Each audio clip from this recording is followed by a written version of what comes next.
You're listening to Sox in the Basement, a production of the Broadcast Basement Limited, where every show is 30 minutes of good and comes from a basement bar on the south side of Chicago.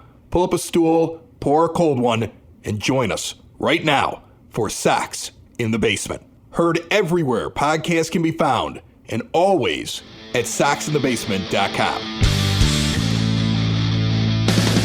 And belly on up to the 9-foot homemade oak bar. Pour yourself a cold one. My name is Chris. His name is Ed. This is Sox in the Basement. Get your pitchforks. Get your torches. We're going. Right, Ed? Is that it? I mean, it's mid-May.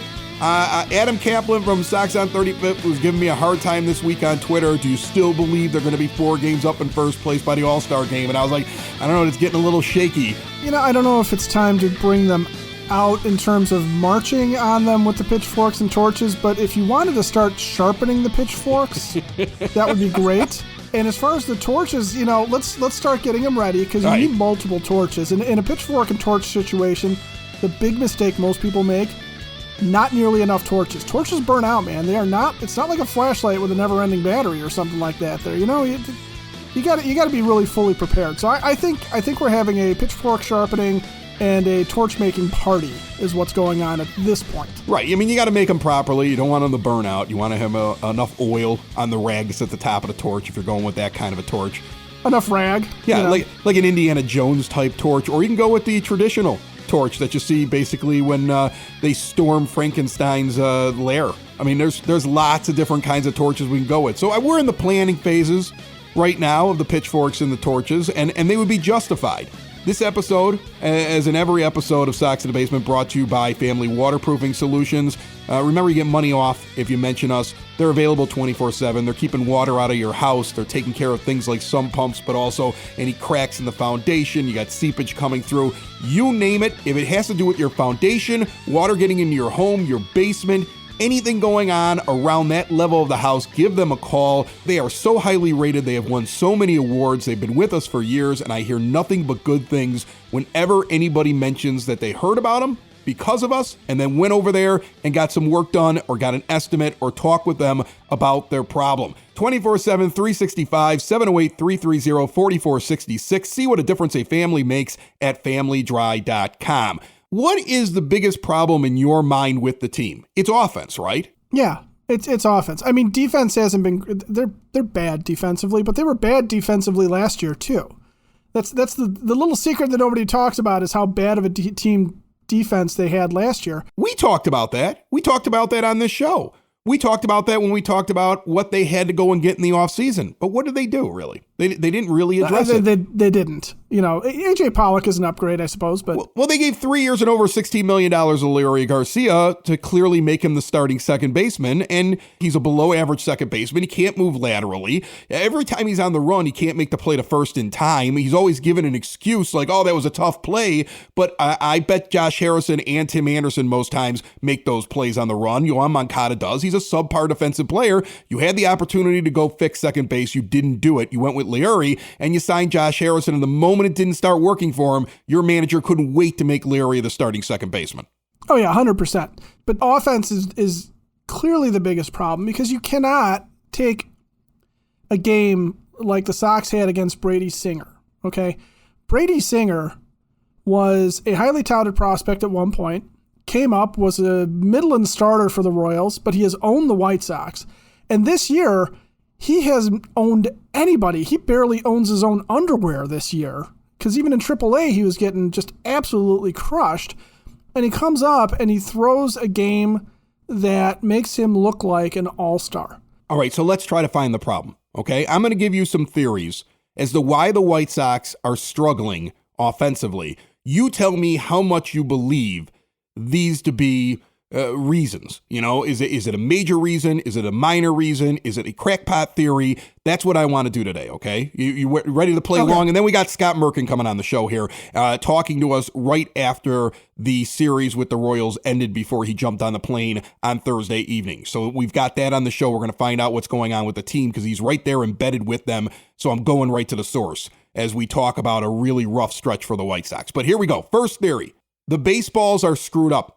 You're putting baseballs inside of humidors. The baseballs are becoming heavier, and we're noticing when teams go to the West Coast, when teams go to warm weather, they're seeing offensive upticks. And the White Sox, because of their schedule, never went really to any warm weather climate at the beginning of the year. We saw baseballs dying at the warning track. We saw things that should have gotten out or had high probability to get out of the ballpark or be hard hit die and turn into flyouts. And instead of creating runs, they were failing at the plate. It got into the players' heads, influenced them. They've made stupid adjustments they didn't need to make or started pressing, and now they're all messed up. How much do you give to that theory?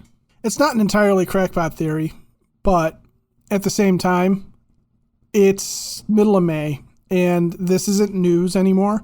This isn't something that just popped up or like, oh, it's the baseballs. This has been going on all season, and it's been going on league-wide, and the teams that are making adjustments, smart adjustments, are getting by. And the teams that are not making smart adjustments, like the White Sox, are struggling. You cannot be a championship contending team and not be able to make adjustments on the fly to your offensive approach. And that could mean a number of things. That could mean something as very simple as lineup construction, where you're going with a more, the players you have available to you that are more contact heavy versus guys that are going to rely solely on power. Or it could mean something as simple as just saying, look, we're just going to try and adjust our launch angle a little bit. We're going to try and hit more line drives. We want you guys to make contact. We want you guys to focus on getting on base. But what I'm seeing is I'm still seeing strikeouts in key situations. I'm seeing a lot of ground outs, which is guys trying to hit the ball in the air against pitches that are you're either going to connect with or you're not. And you're seeing just, weak grounders everywhere. This is not a group of guys that shouldn't be able to make an adjustment at this point. And even the few guys that you're seeing that are able to make an adjustment are not the guys that are going to be able to carry the team. All right, another theory for you. This is a problem with talent evaluation and falls in the lap of Rick Hahn and those that are the pro scouts that surround him in his office. I mean, there are going to be people who are going to say, wait a minute, Tony makes all the decisions and fine, whatever you want to say. But in the end, Rick Hahn is the general manager of this team and the architect of how the roster is constructed. And the misevaluation of talent is his belief in small sample sizes that Gavin Sheets was going to come back and not only do what he did last year against pitchers, but he was going to continue to improve. That Larry Garcia was worth a 3-year deal at $5.5 million a year and could easily plug not only the hole at second base, but was worth that kind of money to be moved around and left in the lineup all the time. That they thought they had more than they really had and didn't address problems like a team that hits left-handers far greater than a team that hits right-handers. They did not make the adjustments that needed to be made in the offseason and had a poor plan. And again, misevaluated the talent that they had on the team, thinking it was better than it was. Not across the board, but with certain players that are the guys that you see sitting in the lineup between the 5 and the 9 spot or the 6 and the 9 spot. They made a mistake there. How much do you give to that theory? That's not a good theory. And here's why. You don't like that one. I don't think it's a good theory. Because you look up and down the lineup, and we pick on Larry Garcia all the time. I'm not picking on him. I'm picking on his contract. He's fine as a utility player. Larry's probably a great guy. If I saw Larry, I'd buy him a beer and I say, I'm sorry if you feel bad about everything I say about you. But they have the wrong view of you, and that's what I'm upset about. And I don't know. I mean, Rick Hahn giving him that contract, maybe the suspicion is valid that he saw him as being a starter, or maybe it's just something that we've talked about before where Tony really wanted him back, and given what was available on the market in terms of middle infielders, Rick had to overpay to keep the guy. But looking at the rest of the lineup, if you're going to sit here and say that this is a misevaluation of talent, then you take each player individually and you're looking at guys like Josh Harrison and AJ Pollock, who are older guys who have established track records, and they are underperforming. I don't know if that's a talent evaluation situation or just a couple of guys who are having a bad start to the year. Same thing with Jose Abreu. I don't know that you're sitting here saying that they should have cut bait on Jose. Was anybody calling for them to trade Jose Abreu in the offseason because he was done? And as far as Andrew Vaughn and Gavin Sheets and everybody else, I think you're still looking at these young guys, and Gavin Sheets, you want to talk about small sample size. I think it's still too small of a sample size. And with Vaughn being in and out of the lineup because he's been hurt, I think it's too small of a sample size to say that these guys are failures at this point. And really the only guy that I'm kind of curious as to what they're going to get out of him is Yasmani Grandal, because he had a really bizarre offensive year last year, and you didn't necessarily address the backup catcher situation with somebody who was anticipated to hit. And we talked in the last show about how Reese McGuire is basically your starting catcher, but has been a terrible hitter in his career. I got another theory I'm going to give you, but first I want to remind people that when you're down at the ballpark, the place to be, pregame, postgame, your viewing parties, right in the shadow of the ballpark at Cork and Carry at the Park, 33rd and Princeton. Award-winning menu of burgers, ballpark favorites on non-Sox home game Mondays. 2-for-1 burgers whenever you dine in. They have an extensive bar with a rotation of craft beers, familiar favorites, spirits, and wines, and they continue to bring in really good local Southside craft breweries. I was in one on this week's episode of Southside Pod, another podcast on the Broadcast Basement On Demand Radio Network. Sat down with a local Southside brewery who was telling me that a tap is going to be theirs. They believe over at Cork and Carry at the Park sooner rather than later. They have a brand new beer. It was spectacular, and it's going to be the one that's going to be down there. So it's always changing. It's a great place to go and get a drink. You're not paying a ridiculous amount of money. You're getting really good food, and you can bring in the kids beforehand. You can, make it a day. You get down there, parking's terrible. Plan on getting down there a little early, hang out there. When you want to leave, why get into that mess? Go over and have a beer or two. I leave my car right there in the White Sox parking lots. You can get them out an hour or so later. I've never had a problem with it. I'm not making a guarantee here on this show, but there's things to do after the ball game, and the place to be is Cork and Carry at the Park. Get over there, 33rd and Princeton, and never forget their original location in Beverly at 10614 Southwestern Avenue. All right, here's another theory for you. And this is the one that is the most polarizing, I believe, that the White Sox actually didn't have a problem when the year started. They came walking out of the gate and had a very nice start to their season, and their offense was running along just fine. And they got 2 days off in Cleveland, and Tony La Russa got too cute. And he started messing with his lineup. This is when he puts Leury Garcia up towards the top. This is when he starts moving guys to the bottom that shouldn't be there. This is when he starts juggling, and the lineups become incredibly inconsistent.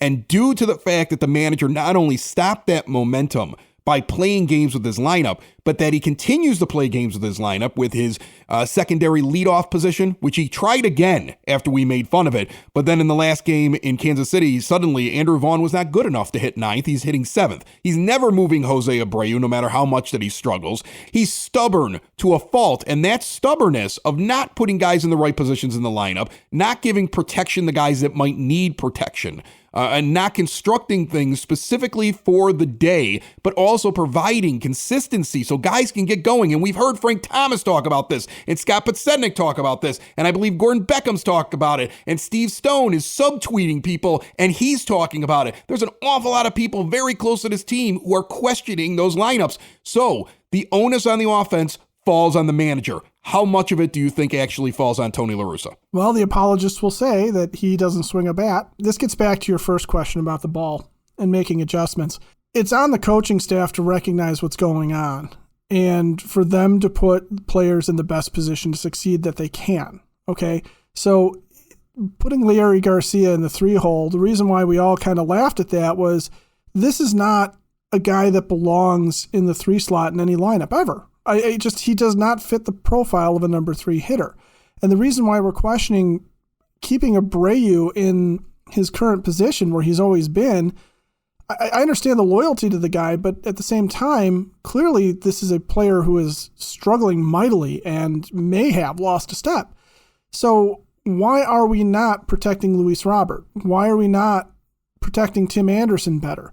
Why are we not protecting Andrew Vaughn, quite frankly, who's one of the better hitters in the lineup? And why are we getting things like A.J. Pollock and Adam Engel back-to-back in a lineup where the two of them profile so similarly that it doesn't allow for even that kind of... It doesn't make the pitcher have to adjust their approach. Exactly. It doesn't make them have to do anything differently for 2 straight batters. which works out great if they don't have any idea how to get those guys out. But, numbers suggest otherwise.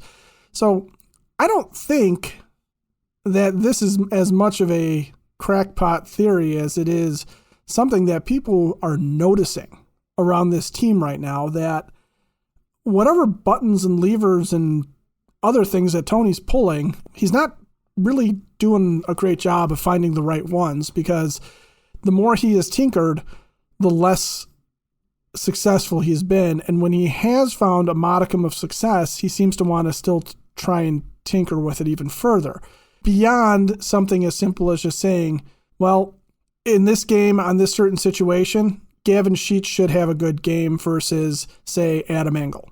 Or sitting there saying that this is the kind of player that can get Josh Harrison off the slide here that he's on, because this is a pitcher he has owned in his career. Stuff like that, that's the kind of tinkering that he should be doing. But moving guys up and down in the lineup, or trying to find some mythical, magical secondary leadoff hitter out of a guy who projects as one of your power hitters. Yeah, it's all stuff that smarter people than you and I, allegedly, have also noticed, and people who have been there have noticed, and, even people who are really, really smart at baseball have noticed. So I don't think there's any question that this is a factor. There are only 6 White Sox batters with OPSs over 600 versus right-handed pitching so far this year, which is sickening. And that's a real issue. And that shows how bad things are. The best one is Tim Anderson at 758. Andrew Vaughn is second at 747. They're your best 2 hitters versus right-handed pitching. The only other guy over 700 this season so far you have in the minor leagues, because you sent Danny Mendick back down. I mean, I'm not saying Danny Mendick's a world beater, but he was at least doing what he normally does. He's actually doing his career numbers. And you were like, we don't have time for you, Danny. Gavin Sheets, Luis Robert, Jose Abreu also on that list, but super low. There are so many things that are wrong with this team, but they've got to figure it out somewhere along the line. Do they fire Frank Menchino? What do you think? Well, if they fire Frank Menchino, then the question is who's coming in and are they going to be any better at this? You, Ed, I'm nominating you. I'm sending you in there. You're putting me up in there? Yeah, I'm putting you in there. And what the heck? I think Gordon Beckham would sound good. He sounds like he really has been on some of the approaches when he was filling in for Stoney. He might not be a bad, everybody always laughs like, well, the guy was a terrible hitter. How can he be the hitting coach? But sometimes terrible hitters are actually pretty good hitting coaches if they played the game in the major leagues, because they remember what they did wrong. Right. And then they'll sit there and say, you know what? I should have taken that advice. He'd be an interesting one, like mid-season, just like Gordon get in there. Just comes walking in and be like, what the hell's wrong with all you guys? You're all better than me. How are you not hitting? Like, they need that. They need that kind of kick in the pants. Scott Merkin up next right here, Sox in the Basement. On the phone line with me right now, he is so nice to give us his time. He has just sat down over 4 days and watched 5 baseball games, covered a team through a little bit of turmoil, I believe, this week. The heat is being turned up on the White Sox. Scott Merkin from MLB.com. How are you, Merk? Good. How are you doing, Chris? I don't know. I'm torn. Like the person that looks at things from a big picture says it's only May. The fan inside of me is really getting upset right now with the way that the team is playing. And it's really the offense. We talked about it here earlier on in the show. Is that how you're looking at this right now? If the offense could get fixed, all these other problems kind of go away. Yeah, I think, if they hit, they're going to take pressure off the starting pitchers. They're going to take pressure off the bullpens. There's going to be less worry about, how often is Kendall Graveman used? How often is Joe Kelly used? How often is Liam Hendricks used? Because there'll be more chances for, kind of bigger victories. They haven't had many of those this year. Even today, you look in the 9th inning and Tony La Russa claims that it's just to mess with him. But, Liam had the tying run on base, and I think he was 3-1 on, tying run at the plate. He was 3-1 on Benintendi. So I think it was Dozier who was up next, who could have been the game-winning run. So nothing is easy for the White Sox, but the offense looked good today. And let's be honest, I don't want to diminish anyone who plays in the major leagues, because if you get there, you're a darn good player. But Carlos Hernandez is as great as he's been against the Sox in his career, and he was, I think, 3-0 with a sub-2 ERA last year against them, has been bad this year. So they should hit him, and they should have hit, the Royals today, and they did. Tim Anderson did a little bit of everything. Luis Robert was great, and, the thing is, just as you can't parse every inning in every game and say, oh my God, they left the bases loaded, or Jose Abreu popped up with the bases loaded. He's done. You can see he's gotten old, in one off season, he's gotten old. You can't suddenly take the 7 runs today against, a last place team and say, well, they're back. But to make a long answer come to a close now, this is certainly much more what people thought they would look like than what they've looked like over the course of the first most of the 37 games this year. Yeah, it was an interesting stop, though, in Kansas City. Earlier on in the week, Ozzie Guillen makes some comments. I think he's really talking about lineups and how many guys probably should be playing, but he talked about Tim Anderson specifically. Anderson shoots back on Twitter. You and I have kind of chatted a little bit about this. What I found interesting was Tony La Russa, I believe, before the last game of the series, or at the end of the fourth game of this series, he was talking to the press and he said something along the lines of coaches should be taking criticism and they should be taking criticism off of the players. Is that all connected? Is that Tony also saying, hey, if you're going to take a shot at who's playing in these games, say it about me? Yeah, first of all, nobody that I've covered managing, and I managed a couple little league teams, I think. I covered Jerry Manuel 1 year, Ozzie 8, Robin 5, Ricky 4, and now Tony 2. So there's your 20 years on for MLB.com. And nobody in that time did a better job of that than Ozzie, and especially in 05. He was brilliant. I mean, they went from 15 games up to 1.5 games up in that season. They weren't going to miss the playoffs, but everyone's thinking, here we go. This team hasn't won since 1918. It's going to, drop out all of a sudden. And he said, he came up with the brilliant line about if they won, he may retire, and he was not retiring. There's no question. He loved doing that job from what I could tell at least.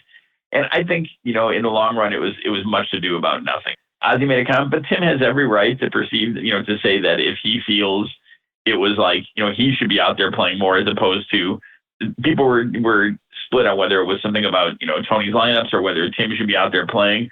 And Tim made a comment back, ended up, eventually deleting the tweet. To be honest with you, we shouldn't give it a lot of talk because Tim's a great player. You can have days off. You can lose games to Kansas City and you can still win a World Series. I'm sure the Dodgers lost games to Arizona last year. 1 year when Cleveland made the playoffs, they won 17 times against the White Sox, and they still lost twice to them. So I think way too much is being made over that.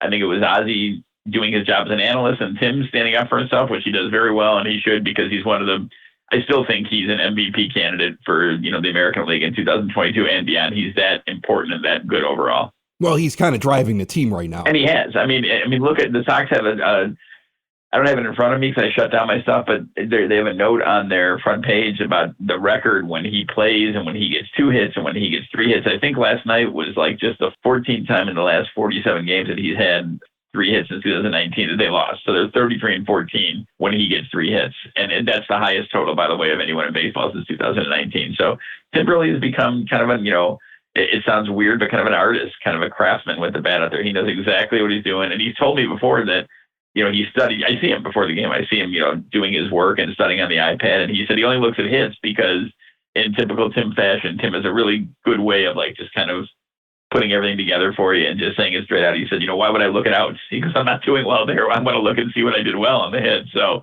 Tim's a great player. Ozzie's a great analyst, and just leave it at that. Let them both go forward, and Tim's going to be fine, and everything else is too. We're on with Scott Merkin. MLB.com covers the White Sox extremely well. Every guest on Sox in the Basement, including Merck, brought to you by the Village of Lamont. Want to experience a downtown with real history, great eats and drinks, and green spaces? It's all in the Village of Lamont. Shop, dine, drink, explore. There's always something going on this Saturday, May 21st, a 5K, the Spring Trail Chase. The Lamont Antiques Roadshow is in town as well this Saturday and on Sunday. Pet Palooza, Pet Parade, a free community pet parade. That and more in Lamont. Learn more at lamontdowntown.com. One of the weirder things that happened this week was the invention of the second leadoff man. When Tony was trying to explain why Andrew Vaughn was at the bottom of the lineup, Tony's always done interesting things before. He's the guy that would sometimes put a pitcher in the 8th spot in the National League. So he's done these things before. This may be something he truly believes in, but I had the theory that at the time, when he did that, his 9, 1, 2, and 3 hitters in the lineup were his best 4 hitters going into that game. Right. But Abreu was still in the 4 spot. Who makes that decision? Is Jose Abreu basically not going to get moved no matter how poorly he plays? Does he get a lot of rope because he's Jose Abreu? Does Tony feel there's a respect thing where it's like, no matter what, that guy's got to be in the center of the lineup? But what do you feel about that? I think that's a small part of it, but I think like if it comes June and Jose's still hitting around 200, there may be a little move. I don't think you're going to see Jose hit ninth. No. Because let's be realistic. Jose Abreu, if he is struggling and breaks out in a 10-day period, again, no offense to anyone else on the team, but he's going to do more damage than probably Gavin Sheets is going to do, right, in a 10-day period if he's hitting fourth. I understand you have Yasmani Grandal, you have A.J. Pollock, you have a lot of guys you can turn to that lineup. But I don't think it's just that Tony's saying, no, he's the leader in this team. He's beloved. I don't know if you saw, I tweeted out a couple quotes earlier in the week from a big article I did on Andrew Vaughn where he said he thinks there should be an E60, the ESPN, like kind of, longer form show on Jose Abreu as a leader because he's the best teammate he's ever had. But, respect is great. And Jose would be the first one to say this, that if he's not doing the job, eventually you got to move him. But again, let's keep things in perspective. It's 38 games now. They're 19-19 as of this taping. And, I just can't imagine. Maybe I'm going to be proven wrong. Maybe I'm going to be proven wrong at the end of the year. But if the guy came through last year where he was literally beaten up from start to finish with 30 home runs and 117 RBIs, unless it took, the offseason to have some sort of effect, I can't imagine that he's lost it in one offseason. I think he's going to be fine. I mean, is he going to be the same 314 hitter that he once was? No, probably not. He's probably more 260, 270, and he is drawing some walks. I still think the home runs will be 25. The RBIs will be near 100 once the season gets going. They need to have guys like Abreu and Grandal, who after he came back from his surgery last year, hit the ball hard. Basically, I'm not exaggerating, every single time he was up. And Pollock is starting to hit. So there's three guys that are important to that offense among the many out there. You wrote a great piece, and I think it was part 1 of 2, with a conversation with Rick Hahn. And something that jumped out to me during the first half of it that you released was that Hahn was addressing right field, and he was talking about how everybody wanted him to go out and get a left-handed hitter. But in getting A.J. Pollock, he got a guy who can hit right-handed pitching and left-handed pitching equally good almost. So it really didn't matter what side of the plate he was standing on. Meanwhile, we've seen Tony La Russa still go lefty-righty, and not really treat A.J. that way, at least early on in the season. Are those guys sometimes not on the same page? Is there sometimes a disconnect between them and they have to still work to figure out why they had these guys in the lineup? Because that seemed to contradict what Tony was doing. Well, you'll have to read part 2 because that is addressed by Rick in part 2. And I can just give you a little hint. A teaser! I can give you a little hint that there's no issues between them. That okay. It's a good working relationship, and both sides are open to ideas. So I don't want to give too much away. Check out the newsletter on Tuesday, and then it'll probably be on the site on Wednesday. But that is one of the things that he talks about for part 2, which I should say, not to make it seem like Rick Hahn is doing nothing but sitting down with me for interviews. This is all done in one interview. And it was just so much stuff from Rick that I had to split it into two different periods, pretty much. Well, if you get him, you got to ask him everything. I mean, you probably got like a list that's sitting in your back pocket. Sure, he's a busy man, and even with the 15 minutes, he was kind of like he's giving me charity, like he's paying off my college education, which is actually done already. But no, I mean, that he took time out for the 15 minutes. But I mean, yeah, even then there was like probably 6 or 7 more questions that I wanted to ask that I didn't even get to. So then are they all on the same page with this, what seems to be resting really early? There's a lot of rest of their players. I mean, Reese McGuire's actually had more games behind the plate than Yasmani Grandal. So this is a complete team philosophy early on. Is that what you're saying? I don't know about that. I mean, I think no team in baseball probably has a perfect 100% agreement between the front office and the manager and the coaching staff every single game. There's going to be discrepancies, but one of the things Rick kind of told me is that they're able to talk about this stuff, and he's open to what he is suggested to him, I should say. First of all, Tim wants to play all the time, so it's up to Tony, and same with Jose. Same with most of these guys. So it's up to probably all of these guys. So it's up to Tony to kind of watch what they do. And as Jose said, he's got 2,000 wins in his career, so he knows what he's doing. When the Yankees series finished, they will have played 17 in 17 days. And as Tony pointed out, the game they didn't play was supposed to be 18 and 17 days was the one that was, the COVID cancellation, but they did all the work for the game, and then it was canceled at like 12:30. So, they really have done almost 18 and 17 days. And now they're going to get they have an off day Monday, they have an off day Friday. You want these guys playing at their best in August, September, October. I get every game counts the same on the schedule, but if you have a team that should win this division and should be a contender, you want them as fresh as possible at the end of the season.